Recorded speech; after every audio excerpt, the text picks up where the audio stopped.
So maybe you've gotten to fish keeping, you got a few different tanks, and then all of a sudden you decide to set up a mini pond and you're thinking, what's the next step? Well, you could get your mini pond and your garden area wildlife habitat certified. Now, in this video, I want to walk you through all the steps you need to do to get certified, and some tips and tricks along the way, and how to make your garden better and more sustainable and friendly to pests, to bugs, to wildlife, all of that. So let's dive into it. All right, so to get wildlife habitat certified, it isn't too difficult. You just have to set up your garden, mini pond, your area kind of appropriately. Now, there's a few main, tenets, categories of things you have to have in your little miniature habitat, in your garden, to get wildlife habitat certified. The first is being food, right? There needs to be food available. This can be from native plants, this can be seeds and berries, vegetables, nectar, birdseed, tons of different ways of how you can supply food that's sustainable and more natural to whatever wildlife is in your area. Right? And so one thing you can look at is a lot of different types of flowers. We have so many flowers in our garden. I see butterflies, I see moths, I see dragonflies, I see wasps, I see hummingbirds. I try to get a hummingbird on camera. As soon as I move though, it just flies out of the way. But one of the things you'll need is food, right? And so if you can get a checkbox by all the things that I'm about to say here, then you can become wildlife certified. So the first is food. Right? You have to have some kind of food source that's sustainable and natural there. The second one is water. You need some kind of water. Now, it doesn't have to be a permanent water feature, right? You could have a pond. You could have a mini pond. You could have a seasonal creek or little rain garden that supplies water, right? And it may not have water every single day, but if it has water seasonally and it's designed to collect and store water for a good bit, then that will do just fine. So you can think of rain gardens, mini ponds, actual ponds, bird baths, lots of different ways to achieve this. And if you got a mini pond, you got this one covered already. Now, the third thing you'll have to have is cover. Now, this is, when you think of cover, you don't have to build a full-on shelter. You don't have to build a birdhouse, but you could. It could be birdhouses. It could be bat houses, bee houses, right? But it's also different types of trees, shrubbery, bushes, just ferns, all of that. If you got a ton of different kind of plants that these little critters, whether they're bugs or bunnies or deer or toads, I got so many toads and frogs out there, do they have some place to hide? Right? And if you got a lot of brush out there in your garden and a lot of different leaves and a lot of different shrubbery, then you got cover taken care of. Now, the fourth thing that you'll have to have in order to become wildlife certified, and you want your habitat to kind of have all these tenets, is a place to raise young, right? And this is not too difficult. These are similar to cover, right? Birdhouses is a good place where you can have something to raise their young. But really, it's just a lot of different plants, right? If you think about it, where do frogs raise their young? Well, in water. So if you have a mini pond, gosh, I know I have a mini pond, I don't have a cover on it, and I get hundreds of frogs and toads all the time. I hear them croaking. I see like a whole slob of like 1,000 different eggs, and then they turn into tadpoles, and then they're swimming all over the place. So you're gonna need something where they can raise their young, right? And so normally this could be birdhouses, this could be the mini pond itself, this could also be little frog tubes, you know, the little frog hotels made out of PVC pipe. Like, you can get really creative on how you have a place to raise their young. But a lot of times it's just having a lot of brush, right? Don't mow it down, don't trim it, have an area that kind of grows and gets of excess, and things can nest in there and raise their young. Now, the next thing that you'll have, and this is the last tenet or category of things you'll have to have in order to get wildlife habitat certified, is have a sustainable gardening practices, right? So you're going to want to have a good bit of native plants. You want to not use pesticides or herbicides in that area, right? And so for me personally, I don't like using pesticides unless I absolutely have to. So I use pesticides inside my home to make sure bugs don't come in here. But when it comes to the garden and the lawn, I like to leave that pesticide free. Yes, that means there's a lot more mosquitoes and ants, but guess what? It's a whole food web for all the different organisms. At night, I see bats just going everywhere because they're eating up all the mosquitoes. If I look during the day, I see bumblebees everywhere. I see lizards everywhere, toads everywhere. And so if you're gonna do this, yes, there's gonna be more bugs. There's gonna be more critters.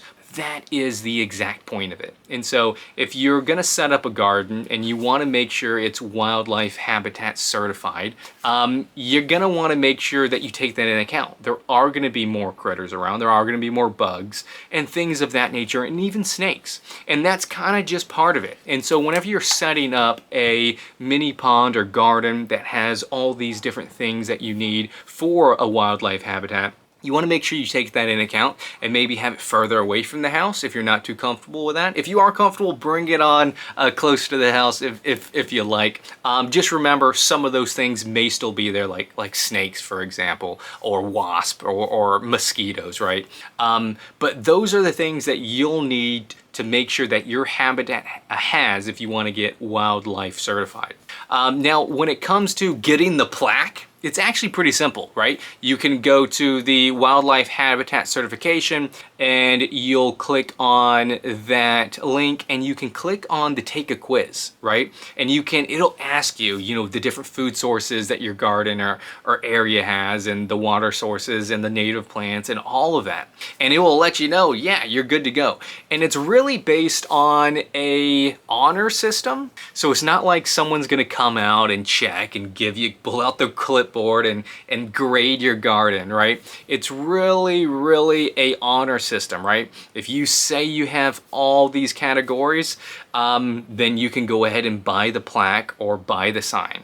Now, when you do this, you got a few different options that you can buy. You can buy the sign, which is the more affordable option, or you can buy the plaque, which is the bigger sign. It's made of metal. You can drive it into the ground or drill it into the side of the house or something. And that one's gonna be a little bit more expensive, right? And really you can think of it as more of like a donation for this organization, because they really do good things. They really do speak out. They really do provide tons of education. And it's really important that, especially nowadays, that we want to have a habitat for a lot of these different animals and critters that we have, especially bees, right? Bees are so important, and so are hummingbirds, right? A hummingbird has to eat like 24/7 just to stay alive. And so imagine if you had a whole garden full of different flowers that produce nectar, where the hummingbird didn't have to go miles to find, I don't know if they travel miles, but they don't have to go long distances to find the food that they need just to stay alive. They can hang out in your garden, and that would be really cool. So let's go ahead and take a look on the website, and I'll walk you through exactly what to do so that you can apply for your plaque today. All right, guys, so if you want to get certified, if you want your habitat to be wildlife certified, all you have to do is, once you meet those categories, some of those tenets that you have to add, food, shelter, water, a place to raise young, sustainable practices, once your area has that, you can go to certifiedwildlifehabitat.nwf.org. That's at the National Wildlife Federation here. I'm on the website now. This is kind of what it looks like. If you read it, says, hello, ready to certify your wildlife habitat through our easy 4-step online application. If you do the $25 option, you get a paper certificate, and you get these other things as well. But you can also take a quiz to see if your habitat is up to par, or you can just look at the pamphlet and make sure you hit the food requirements, cover requirements, water requirements, etc. So make sure to take a look at that. And then what you can also do, if you want to have an official plaque like I have, it is $99. So it is pricey, right? This isn't going to be cheap, but it's going to last for a while. It looks good. And it really, I see it more as a donation, right? I'm helping support something that's doing something great for wildlife, right? So you can choose this one, you can choose the flag, you can choose the classic sign, or you can just get a paper certificate and you can laminate it or do something like that. It's up to you. And all you have to do is hit start now or certify today. I'm going to kind of walk through it, but you fill out your information. What is it for? Your home, I'm guessing, and it could be at your place of business or school. And then you're going to write out the address information. If you have a different mailing address, you can put that there. And then you're going to hit continue. And then it's going to make sure that you have the elements that you need. You can see step 2 up here. You can choose what you want to, if you want the lawn, or if you want the regular sign, or if you want the paper certificate. And then you put in your information, your credit card information to purchase it. Now, when I purchased it, it took about 2 weeks before the sign showed up. So it's not going to be overnight. It's not Amazon, guys, right? They're going to snail mail it, but it still gets here relatively quickly. They told me expect about between 2 and 4 weeks, and it got here, just at the 2-week mark. So it got here fairly quickly from what they stated. But guys, look at the, if you do want to take the quiz, or if you want to look at the pamphlet of what you need and different types of native plants even in your area, they got links to that. They got join the movement, the history, who they partner with. They have newsletters that you can sign up for. And they have lots of different resources, shops, stories, blogs, tons of things you can look out. It's really interesting. They give you some cool information on native plants, and different ways at keeping sustainable practices and getting rid of more invasive non-native plants, or using them less, and making sure if you do have them that they don't kind of spread like crazy. So make sure you either take the quiz or download the checklist, so that you can make sure you have these habitat essentials. Each of these have the drop down arrow that I kind of described of what you need, or I guess what is within the food category, right? And a lot of it is plants, right? So like food can be a plant, but also plants can also provide cover and a place to raise young. So really look through this, and if your area has that, or if your area has like most of them, but you're just missing 1 or 2 elements, go ahead, add those elements to your habitat, and go ahead and get one of these plaques. It's really cool to talk about, and then in addition to that, it's going to a pretty good cause. Well guys, that's going to wrap up today's video, and hope you enjoyed it. See you guys next time.